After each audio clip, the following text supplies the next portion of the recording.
મથકના કર્મચારીઓનો વિદાય સમારંભ યોજાઈ ગયો।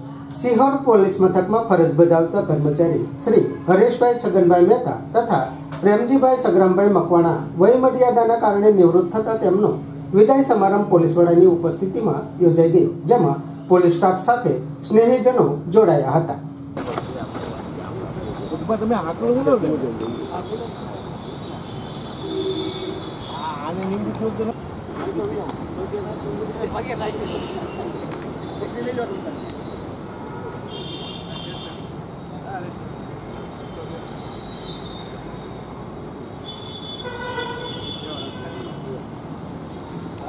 નિવૃત્તિના વિદાયમાન સમારંભના અધ્યક્ષ સ્થાને બિરાજમાન ઇન્ચાર્જ પીઆઈ સોલંકી સાહેબ તથા પીએસઆઈ પરમાર સાહેબ તથા નિવૃત્તિ લઈ રહેલ હરેશભાઈ તથા પ્રેમજીભાઈ તથા સિહોર પોલીસ સ્ટાફ, મહેમાનો, હરેશભાઈ અને પ્રેમજીભાઈ આજે વયમર્યાદાની જેમના વિશે મેં વાતચીત કરી તો છેલ્લા 36 વર્ષથી તે પોલીસ ખાતામાં નોકરી કરી રહ્યા છે। મતલબ ઘણા લાંબા સમયથી પોલીસ ખાતામાં નોકરી કરતા હોય તો એક રીતે જોઈએ તો નિવૃત્તિ એ સારી રીતે નિવૃત્તિ લેવી એ પણ પોલીસ ખાતામાં એક સન્માનને પાત્ર છે। તો બંને હરેશભાઈ અને પ્રેમજીભાઈને પહેલાં તો આપણે તાળીઓના વિગડાટથી વધાવી લઈએ। સોલંકી સાહેબને વિનંતી કરું કે હરેશભાઈ મહેતાને સાકરનો પડો શ્રીફળ અને હાર પહેરાવીને સન્માન કરશે અને વિદાય આપશે।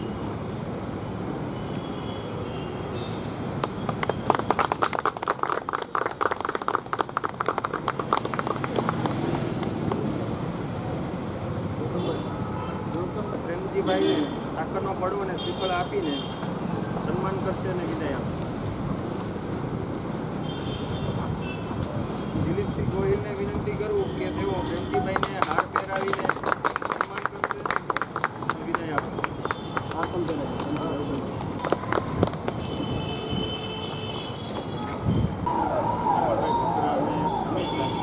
રાકેશભાઈ હરેશભાઈનું સ્વાગત કરવા માંગતા હોય સ્વાગત કરશે।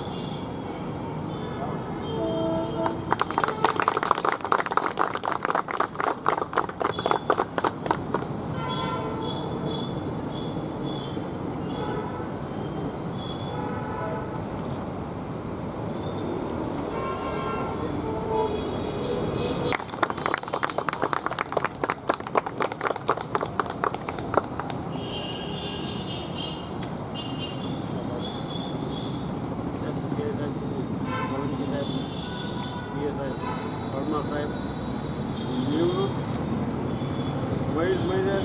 નિવૃત્ત થતા અને અમે સાથે ટ્રેનિંગમાં હતા એવા હરેશભાઈ મહેતા અને પ્રેમજીભાઈ વિશે તમે બધા તો જાણો જ છો, પણ એ લોકોના સ્વભાવથી ટ્રેનિંગમાં હોવાના નાતે હું વધારે નિરંતર સ્વભાવ એ લોકોનો અને અત્યાર સુધી રહ્યો છે દરેક સાથે, અને તેઓ તેમનું નિવૃત્તિ જીવન સુખમય અને સારી રીતે પસાર કરે અને કુટુંબની સાથે રહે એવી મા ભગવતીને પ્રાર્થના। અમે બધા બે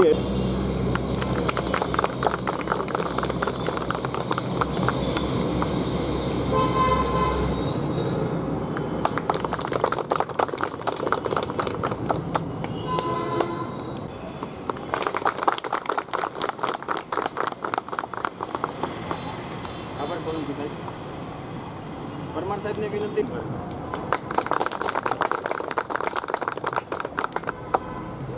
આભાર પરમાર સાહેબ। પોલીસ સ્ટાફના કર્મચારીઓ, પત્રકાર મિત્રો, સિહોરના અગ્રણીઓ, પોલીસ ખાતામાં વયમર્યાદાને લીધે નિવૃત્ત થવું, પ્રમોશનને લીધે બદલી થઈ જવું, આ બધી નોર્મલ વસ્તુઓ છે।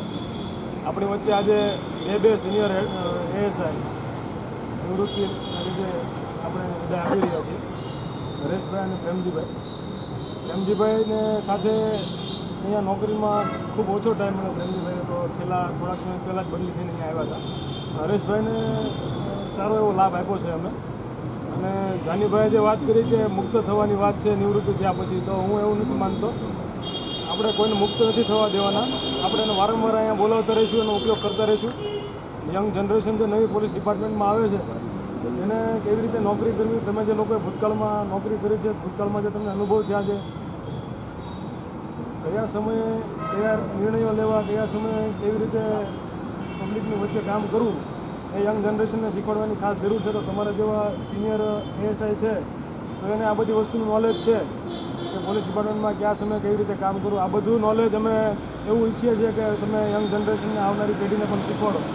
એને કારણે જે પોલીસ ડિપાર્ટમેન્ટ છે એમને જળવાઈ રહે અને એની જે આખો તમે જૂના કર્મચારીઓ આખું જે ડિપાર્ટમેન્ટને જે લેવલ ઉપર પહોંચાડ્યું છે ત્યાં એ જ લેવલ ઉપર પોલીસ ડિપાર્ટમેન્ટ આખું જળવાય. વધુમાં તો પોલીસ ડિપાર્ટમેન્ટની નોકરી આપણી એવી છે કે કોઈપણ કર્મચારી કે અધિકારી પોલીસ ડિપાર્ટમેન્ટને નોકરીને ન્યાય આપવાને લીધે પરિવારને કે સામાજિક જીવનમાં ન્યાય નથી આપી શકતા, પરિવાર સાથે ટાઈમ નથી કાઢી શકતા. અગત્યના કામ હોય, કોઈ સગાવાલા હોસ્પિટલમાં હોય, કોઈ સારા ખરાબ પ્રસંગમાં હોય, કોઈના લગ્ન હોય તો એ નથી જઈ શકતા. તો હવે એને મોકો મળ્યો છે, ટૂંકમાં હવે બંધનમાંથી મુક્ત થઈ ગયા છે. જે સરકારનું જે બંધન છે, જે નોકરીનું બંધન છે, જે જવાબદારીનું બંધન છે, એ બંધનમાંથી હવે મુક્ત થઈ ગયા છે બંને. એટલે હવે પરિવાર સાથે ટાઈમ કાઢી શકશે, પોતાના સગાવાલા છે એના પ્રસંગોમાં જઈ શકશે. ઘણી વખત એવું થાય કે ખૂબ અનિવાર્યતા હોય છતાં આપણે નથી જઈ શકતા. અત્યારે ઘણા બધા કર્મચારીને, ઇવન મારે પણ પ્રોબ્લેમ થાય છે ઘણી વખત કે અત્યારે ચૂંટણી જાહેર થઈ ગઈ છે, કોઈને ક્યાંક નજીકમાં પ્રસંગ હોય કે કંઈક જવું પડે એવું હોય તો નથી જઈ શકતા. રજા પણ નથી માગી શકતા આપણે ઉપરી અધિકારી પાસે કે અમારે જવાનું છે, કારણ કે આપણને ખબર છે કે ચૂંટણી વ્યવસ્થિત થાય એ જવાબદારી આપણી છે. આ ચૂંટણી પૂરી થાય એટલે પછી કંઈક બીજું આવશે, એ પૂરું થાય એટલે કંઈક ત્રીજું આવશે. પોલીસની નોકરી એવી જ છે કે વર્ષ કેમ જતું રહે છે ખબર નથી પડતી આપણને. અને વર્ષ દરમિયાન લગભગ 8 થી 9 મહિના તો એવા હોય છે કે જેમાં રજા ઉપર પ્રતિબંધ હોય છે. ફરજ નિષ્ઠા અને નોકરીને ન્યાય આપીને બંને નોકરી કરી છે, પોતાની ફરજને જ પોતાનું કર્તવ્ય સમજીને નોકરી કરી છે. હવે એ લોકો પાસે ટાઈમ છે તો પરિવારને અને પોતાના સામાજિક જીવનને પૂરતો ન્યાય આપી શકશે. બધાને અલગ અલગ શોખ હોય છે, ફરવાનો હોય છે, ધાર્મિક સ્થળોએ દર્શન કરવા જવાનું હોય છે. આ બધા શોખ એ લોકો પૂરા કરી શકશે.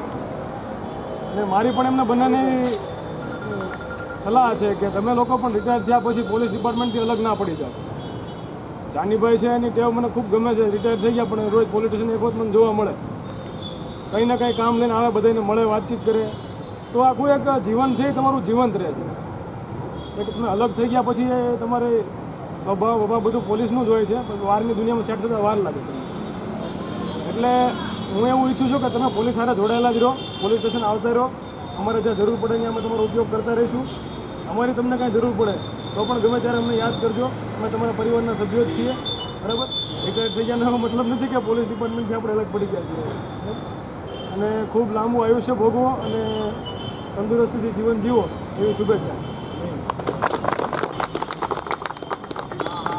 એક જાહેરાત છે, આવતી 3 તારીખે 12:30 વાગે બ્રાહ્મણની વાડી નવેશેરીમાં જાનીદાદા તરફથી તમામ સ્ટાફને જમવા માટે આમંત્રણ છે. એમની નિવૃત્તિને લીધે અમે જમવાનું રાખ્યું છે, તો એ તારીખે સૌ હાજર રહે એ જાનીદાદા તરફથી.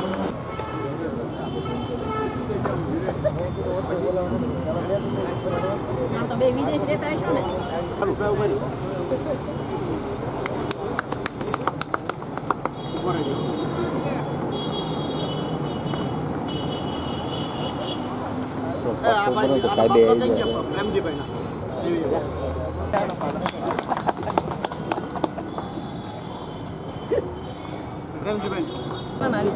તમારી પેલા આમંત્રણ ઘરે કે જાની દાદા હવન કરે છે અને તમે બધા આમંત્રણ આપવાના છે. ના અહીંયા વાડીએ રાખ્યું છે.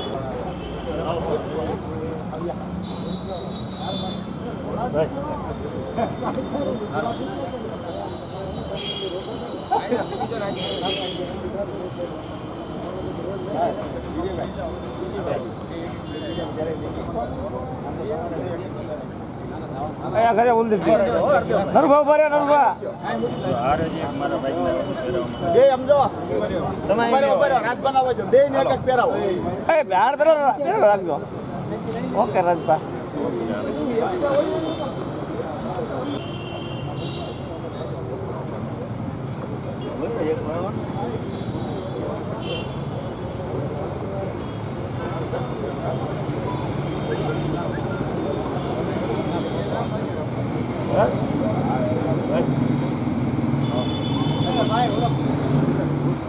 ડીપો ભરી જાઓ.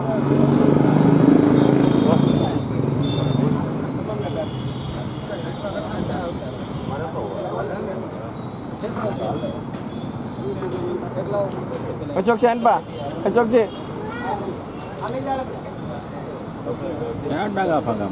Okay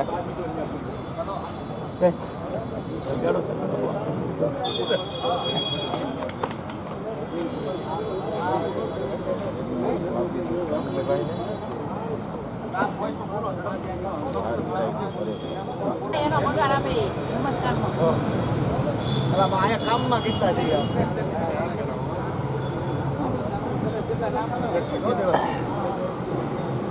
okay okay